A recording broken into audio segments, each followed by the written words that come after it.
Всем здорово, сегодня я вам покажу, как убрать скрип открывания крышки бака.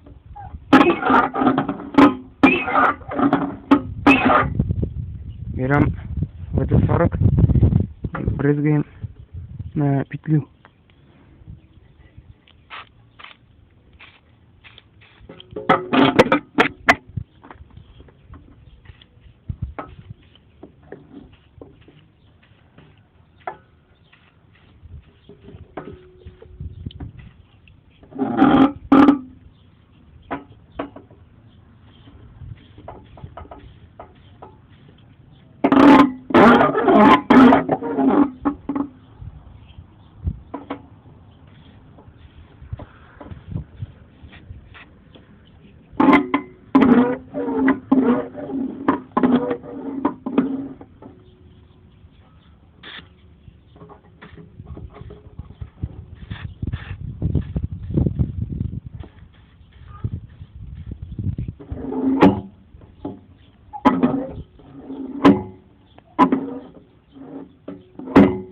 Готово?